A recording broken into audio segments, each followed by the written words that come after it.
itu nama abud, dan kalian kada perlu menjadi penyembah apa yang aku sembah. Lakum dinukum, bagi kalian, lakum bagi kalian, dinukum silakan agama kalian, wadi dan bagiku yadin agamaku. Mantap tolong. Silakan agama pian, monggo silakan agama sampean. Agamaku ya agamaku. Nggak bisa dicampur hari ini 4 dia menyembah ke gereja, 4 sudah kacau itu. Ada urusan, tapi kan itu bentuk toleransi, itu toleransi yang kebablasan. Urusan ibadah jangan dicampur aduk, harus ada jelas. Ini bingung dia, hari Minggu 4 juga sembahyang dia, Jumat 4 agama apa kira ini? Nah, ya kalau timbul bingung orang. Urusan akidah, bentuk toleransi kita justru dengan seperti itulah toleransi kita. Nah ini kalau beda agama kayak itu, keras kalau Nabi kan dia tawarnya urusan akidah nih. Dan Nabi agamamu, agamaku.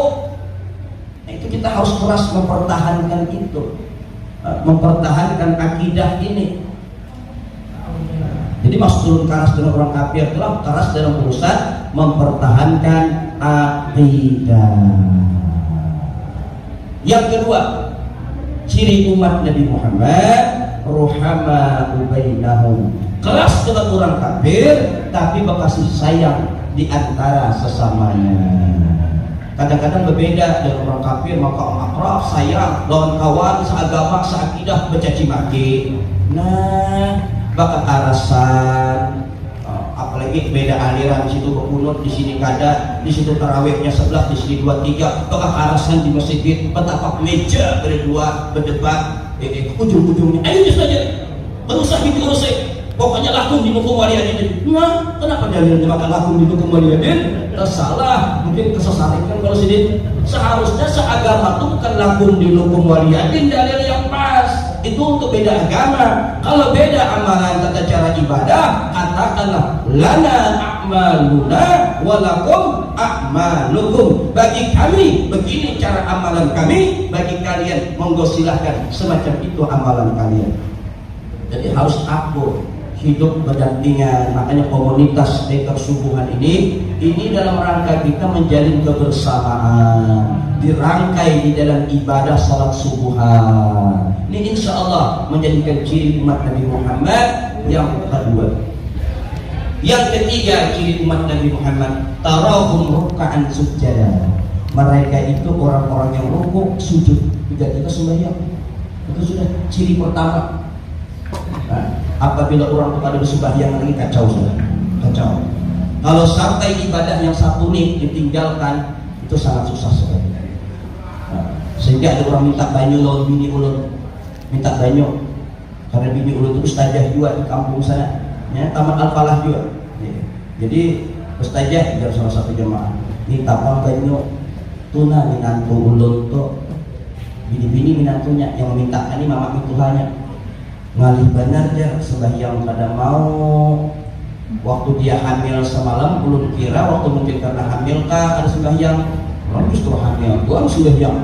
Kalau ada hamil itu bisa halangan, orang hamil itu bisa halangan lagi ya kan? Wah udah bini ulun kalau sudah ibadah nang sembahyang itu ditinggalkan tengah desa. Bahasa kita tuh apa-apa orang kelakuannya kamu masih bisa hendak sembahyang aja, insya Allah jadi orang baik aja. Tapi kalau sudah sembahyang yang 5 waktu ditinggalkan, itu sangat parah. Yang ketiga, yang keempat, ciri umat Nabi Muhammad, yabtaghuna fadlan minallahi wa ridwana. Mereka itu mencari karunia Allah. Ujar kita, umat Nabi Muhammad itu tidak menyuruh kita menganggur. Umat Nabi Muhammad itu tidak menyuruh kita ini berpangku tangan menghitung bintang di langit sambil berkhayal seandainya umpama misal menghayal menghitung bintang di langit. Kata gitu. Umat Nabi Muhammad disuruh untuk mencari penghidupan.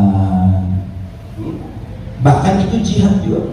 Jihad itu ketika di zaman Nabi Muhammad, Rasulullah lewat di samping beliau, ada di hadapan beliau orang tukang pencari kayu bakar, badannya kekar, ototnya besar. Lalu sahabat menyeletuk, kata sahabat, "Lau kana hadza fi sabilillah."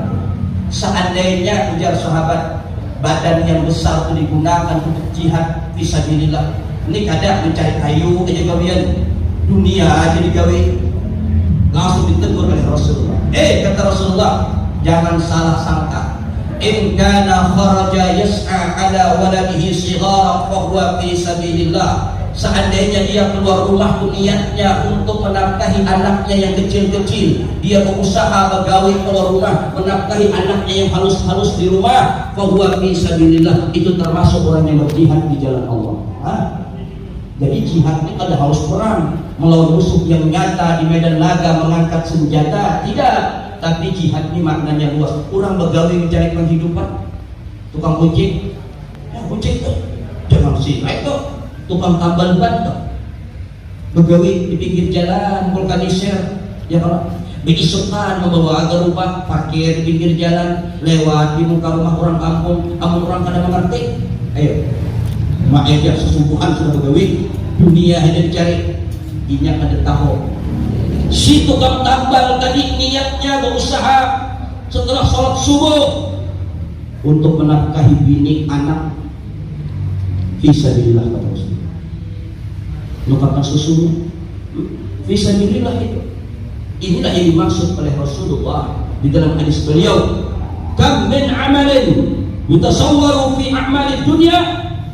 Berapa banyak amalan-amalan yang dilihat gawiannya dunia, summa yasiru min a'malil akhirah, tetapi kemudian menjadi pahala nilai akhirat. Kenapa? Bi husnin niyati, karena bagusnya niat di hati.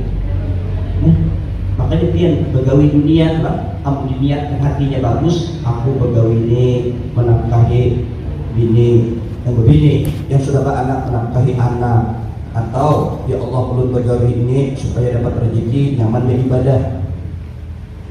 Jadi ibadah dia, walaupun tukang tambal di gawinya. Tukang tambal itu adalah kelas dipegang, ketek baru tidak ada kubah di masjid itu. Nah, tasbih. Ama tukang tambal ini dia mencakup kuitan aja, pakai tukol. Kuitan dicakup ke kuitan ban. Nah, kuitan ban itu dicakup. Makanya di Samarinda banyak orang mencakup kuitan pakai tukol. Kira kuitan dicakup pakai tukol kepalanya, ternyata kuitan ban. Bahari itu pas kuit dulu ban dicakup pakai tukol.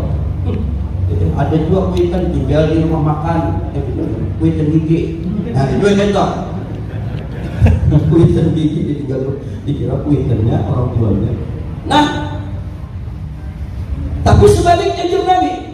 Kalau tadi kam min amalin yutasawwaru fi a'malid dunya, thumma yasiru min a'malil akhirah bi husni niyati. Berapa banyak gawian yang dipandang orang gawiannya itu dunia, tapi menjadi tercatat amalan akhirat, berpahala, ada pahalanya di akhirat bi husni niyati, karena bagusnya dia.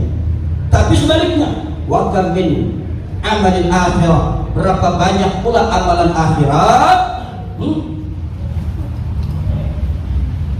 kelihatannya gawiannya akhirat, yasiru min a'malid dunya, tetapi menjadi hanya kelihatan menjadi amal perbuatan dunia, bisu'in niyati, karena kada bagus niat.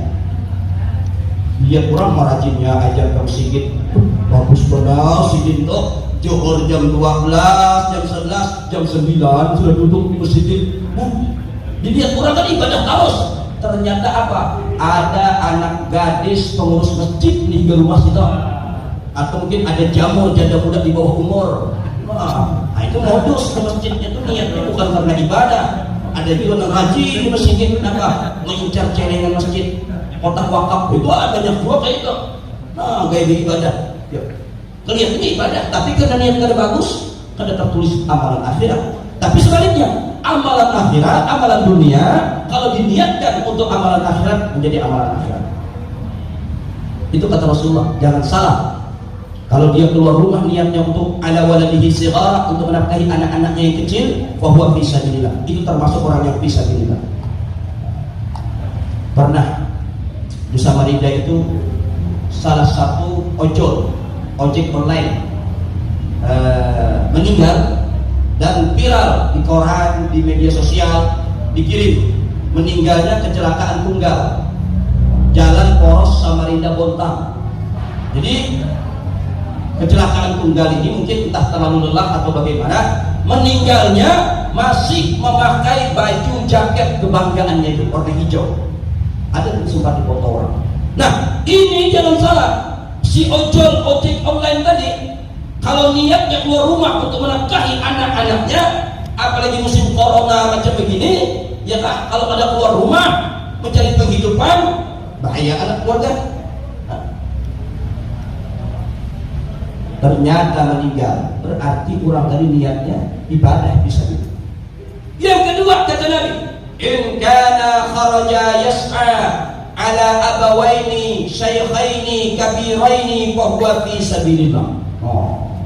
Nabi mengingatkan sahabat yang memadahkan, coba panjir badan bergono untuk perang fisabilillah kah, membantu Rasulullah kah, itu baru mantap. Ujar Rasul jangan salah, in kana kharaja yas'a, kalau dia keluar rumah berusaha mencari penghidupan, ala waladihi ala walidayhi, untuk niatnya demi orang tuanya, ala abawaini, atas kedua orang tuanya, syaikhaini kabiraini, yang sudah tua rentak, yang ada berdaya lagi, yang tinggal di atas tilam aja lagi, bergerak kada kawa, berusaha tidak ada, penghasilan pun tak ada masuk, niatnya menafkahi kedua orang tuanya, ini nang bujang-bujang, nang belum berbini beranak, niatnya usaha, karena aman aku gajian, aku beri mama abah, walaupun kada banyak, yalah.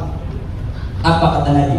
Bahwa fisabilillah, itu orang termasuk fisabilillah, berusaha. Oh, yang ketiga kata Nabi, in kana kharaja ala nafsihi, seandainya dia keluar rumah untuk dirinya sendiri, ya'iquha, untuk menyelamatkan kehormatannya, supaya tidak menyusahkan orang, supaya hidup mapan. Karena dia ini jomblo, belum punya pasangan, ya kah? Belum punya bini, punya anak, orang tua pun sudah tak ada, lalu dia niatnya untuk dirinya sendiri, ya'iquha, supaya menyelamatkan kehormatannya, tidak menengadahkan tangan meminta-minta. Bahwa fisabilillah, itu orang termasuk orang yang fisabilillah. Jadi berusaha, begawi, apabila niatnya bujur, niatnya bagus, menjadi lahan ibadah buat kita. Jadi ibadah tidak harus sholat, ibadah tidak harus puasa zakat, tapi ibadah ketika kita bekerja diniatkan untuk ibadah, menjadi pula nilai ibadah. Innamal a'malu binniyat, sesungguhnya segala sesuatu itu tergantung niatnya. Yang kelima, ciri umat Nabi Muhammad adalah simahum fi wujuhihim min athari sujud, akan nampak di wajah mereka itu cahaya yang berkilau daripada bekas sujudnya. Dikatakan bekas sujud di sini adalah min athari wudu, dari bekas air wudu. Insya Allah bekar subuhan komunitas ini setiap subuh kena air wudu, insya Allah akan menjadi ciri umat Nabi Muhammad di hadapan Rasulullah SAW. Mudah-mudahan hanya ini yang dapat perlu sampaikan. Terima kasih atas perhatian. Mohon maaf kalau ada kekurangan. Hadanallah wa iyyakum ajma'in. Wassalamualaikum warahmatullahi wabarakatuh.